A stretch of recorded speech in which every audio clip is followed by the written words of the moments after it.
Morning, all. All right, so one topic of conversation that's really out there right now with the National Hockey League is the idea of expansion. And the question I see here and there is, so why doesn't THG get hired by NHL team to do whatever? And it's not going to happen. So I do appreciate the support from people, but it's not going to happen. At any rate, so if let's just say the phone rings and somebody says, "Hi, I'm Mike Smith, the new owner of a team in Utah, the new owner of a team in Quebec City, the new owner of a team in Houston, Atlanta." Initially, I just had the Atlanta magnet. I thought, nah, we'll go with all of them. And again, there's other locations they could go to. That's not really that important for this video. I just figured, get some magnets on there from other sports too, because I don't really get a chance to use those very often. But at any rate, if I was an expansion GM, let's go ahead and go down that rabbit hole, and let's just say that the team that I was coming in with was coming in along with another. The idea is if they're going to expand to 33, they probably expand to 34. The league, I think, likes having its balanced conferences. That would, of course, imbalance the divisions, which means 36 makes sense from that perspective. And I know there's a lot of people who say, well, you can't. There's already too many teams. There's too many players. But it's likely to happen. So if I were to be running an expansion team, it's going to depend on where I'm going. But if I'm looking at a head coach, I'm honestly going to look for AHL coaches that have been overlooked. I might look at associate coaches or assistant coaches in the NHL who, again, have been either overlooked or are seen as being, the brights, the bright young coaches or just new coaches. Maybe they're not that young. But somebody who hasn't had that shot in the NHL before. Somebody who's got really good resume and been kicking around for a while. That's what I would look for in a head coach. I think that's important to have somebody who, A, is good at their job, and B, if it's somebody who's never been a head coach before, well, you can really start forging your team's identity with a first-time coach and all that. There's some risk, of course, with that, putting a guy behind the bench who has never run an NHL bench before. So when I was hiring the associates around him, A, I'd ask for his feedback on who he'd like to have on his staff, and B, I would try to make sure those are experienced people as well. Guys who have been assistant or head coaches at other levels, assistant coaches in the NHL. I would want to have a really experienced staff and make sure that my head coach, who would be a rookie coach by NHL standards, is well insulated and surrounded with people who know what they're doing. And I would get as much feedback as possible, ridiculous amount of feedback from people. Once I got resumes on, okay, who. Now, captain. Why would captain be on the board? Because some teams don't name a captain. Other teams name a captain. I would name one. I'm going to say around. So this would either be on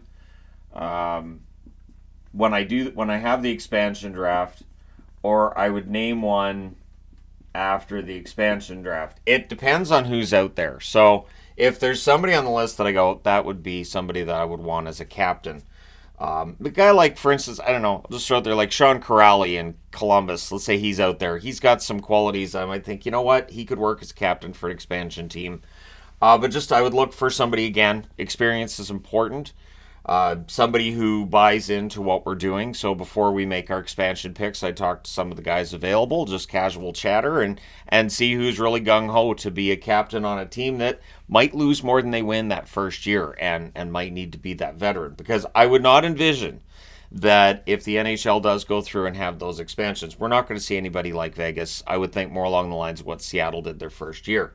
Now, for the top six, I would look for youth in the top six, speed in the top six, and I mean scoring is going to be tricky because again teams did a better job of insulating themselves with Seattle than they did with Vegas. Next time around they'll do that again. So I also I'd look to other leagues. And what I mean by that is I would have scouts hired, obviously, well before anything else. Really, honestly, you should be planning your team out probably about a year in advance. I know, I'm pretty sure Seattle did that Vegas, where and Seattle had numerous. Here's our fantasy expansion draft. Who do you guys think? But I would look to other leagues too. I would look for star players out of European leagues. We've seen where those guys can come over and be pretty good. So I'm not saying that would be my top six, but I'd look for young guys. I'd look for speed. The scoring talent is important, and there definitely be scoring talent amongst them. The bottom six be made up of hitters. The problem is the speed's still got to be there. I would want a team that is really good in transition. Yeah, maybe they're not the most talented. Maybe they're not going to win a ton of games. But I'd want a team that's really good out there in terms of speed and just being dangerous in transition. You cough up the puck against the team I put together, it could very well be going in the back of your net kind of thing. And this is where the league's going. It's about speed. It's about skating. You look at any prospect reports of anybody coming into this year's draft, and automatically one of the first things that's looked at is, so how's his skating stride? How's his speed? How are his mechanics? There have been times where guys dropped in the draft because, hey, he's pretty fast, but his skating's kind of ugly. So there's definitely a lot of discussion about skating and speed, but I'd also want to make sure that there was some heavy hitters in that bottom six. Basically to make it so that they could go out there and dictate things. Game's getting kind of out of hand. I can, make sure the coach has guys in his bottom six he can throw out there. You might get a fight. You're going to get some big hits and maybe get a change of momentum through that. The defense, I'm not putting speed down again. I shouldn't have to. But experience is important.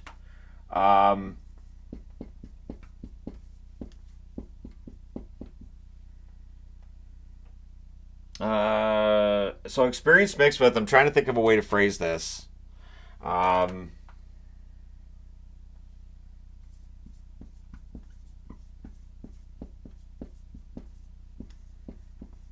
Okay, I'll call them overlooked players. I'm sorry if that's not an elegant way of putting it. What I mean is, and again, talking about the AHL with head coaches, talking about the AHL and other leagues for the top six, look for players that are maybe 22, 23, 24 that my scouting staff feels like these guys could really hit in the NHL if they're given a chance. If these guys get that opportunity, they're going to succeed, or at the very least, they have a good chance of succeeding and making you look good. So I would expect that with teams in the National Hockey League being at the salary cap and always being at the salary cap, I might be able to pick up a couple of bad contracts on a player who can play for us too. So maybe there's guys making $8 million who's worth $3 million, but for me and for what I need him for, maybe it's on the blue line where, I need that anchor on the blue line that's going to, make things work. And so I can afford to pay that contract where another team doesn't want to. And then I've probably added a draft pick while I'm at it. But yeah, I would look for overlooked players. We see this. Like in Vancouver, you've got Phil DiGiuseppe. Phil DiGiuseppe's a good bottom six forward. Bounced around a lot. There's a lot of examples of that in both forwards and blue liners. Those are the kind of guys I'd be looking for. And that's that's kind of tricky too. You'd want to make sure you have good players, and again, the speed is important. How's the guy's skating stride? How's the guy's speed? Because if I want a team that's going to be good in transition and scary to play against from that perspective, that has to be a portion of the defense. So their zone exits are really important. I'd want to know what those stats look like. See, there's advanced stats. Goaltending, I'd want...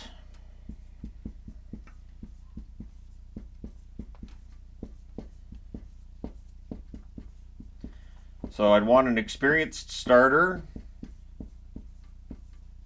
and a young backup.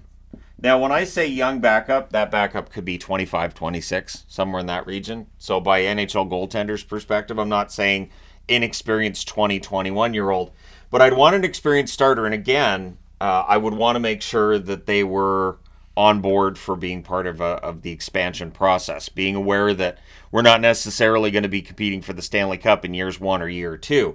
So again, it's about doing the interviews, and character's really important as well. That's not on the board here, but character's really important, and trying to put together a group of guys that are going to gel pretty well. And again, part of the interviewing process, right? I would even say, all right, so if we bring you in, here's a list of guys we got available from the Capitals. I'm thinking between these three, who would you pick if you're in my position? And just as like a question of what they think and how they feel about it. And not saying that other players are going to decide, which could be kind of fun, but no, we're not going to do that. Now, salary cap, I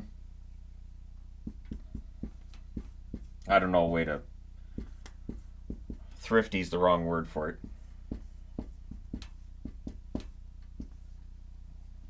Band. I'm getting ahead of myself. I put the T in before I meant to. There's an eraser right here. I still use my finger.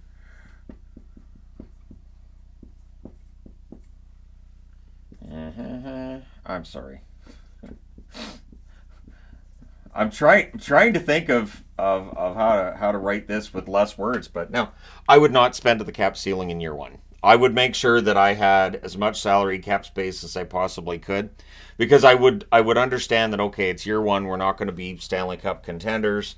If the salary cap's say $87 million, I'd probably spend a 70, 75. I want to keep it in that 70, 75 region.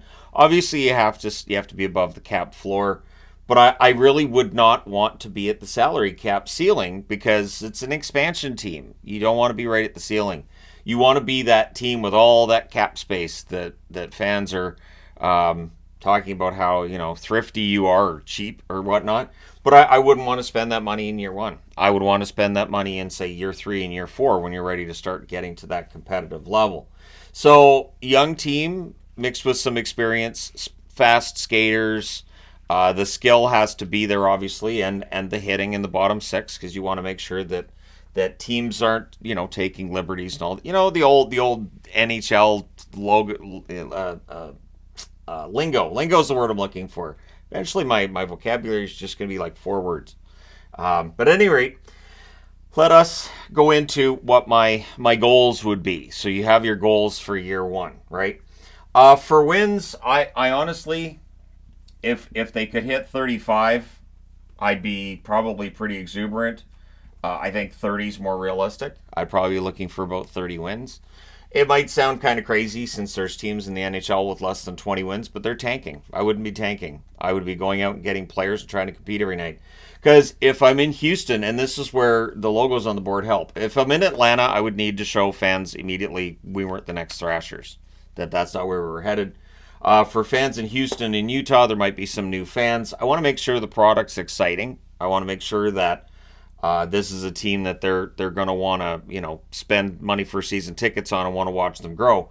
Now, it is different for Quebec City, and this is one thing that I want to acknowledge. If they go into Quebec City, and if I'm looking for a head coach, they have to be multilingual in that they have to speak English and French. They have to. It's an absolute necessity. And for the team captain, I would prefer if it was a francophone as well, because if I'm in there as a GM, I would want to make sure there are enough French-speaking players and people in the organization, because, again, for Quebec City, that's kind of a necessity. I know there's people who don't like that, but it is. It is kind of a necessity. And the good news is there have been some very good head coaches that speak French. There have been some very good hockey players who speak French. I'm always surprised that Montreal doesn't have more French speakers, to be honest, in the Canadiens roster. And so with Quebec City, I understand that for the Nordiques, you kind of have to. That was a discussion point often with the Quebec Nordiques, the number of Francophones in the lineup and all that. So, yeah, I understand that that's part of it. Now, so the wins, I'd be looking at 30 to 35. I'd be happy with that. Goals against average has got to be under 3. So here's the thing. This might not end up being an exciting team to watch. We're going to win games. It's going to be 2-1, maybe 3-2. I don't want to see the goals against average get higher than 3. That's why having experience on the blue line and having an experienced starter, keep the save percentage up. And again, you're able to then sell the market on, this is what my team's identity is going to be. And again, for me, the team identity would be hardworking, a fast team, one that can get you. If you turn that puck over, it could very well be in the back of your net. And just one that is not easy to play against. They may not win a lot, but they're not easy to play against. That's key. Playoffs in, honestly, for me, I would look at probably year 4 before I'd be concerned with actually reaching the playoffs. Now, I want to make it clear that I'd be trying to make the playoffs sooner, but I wouldn't really be concerned unless by year 4 the team hadn't at least been maybe the last team eliminated from playoff competition, or at the very least got into a wild card spot. Because to me, even with, if we're at 36 teams, I think if you're not in the conversation by year 4, something might have gone wrong somewhere. But at any rate, that would be my aim. Free agency.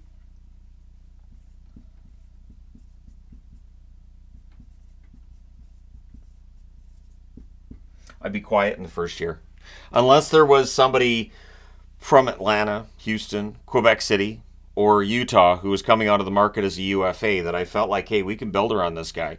Or maybe there's somebody who wants to come and play in my city, and I know that, and so I'm gonna go out and try to spend the money. This is where having salary cap space is important too, so that coming out of the expansion draft and whatever trades get made, I have a ton of cap space, and then on July the 1st, if I talked to a player who's a relatively high-profile player, and he goes, I'd love to come into that. That sounds like a good opportunity for me to show what I can do, or maybe just I'd like to try a new adventure. Sounds like what you're building down there is something I'd like to be a part of.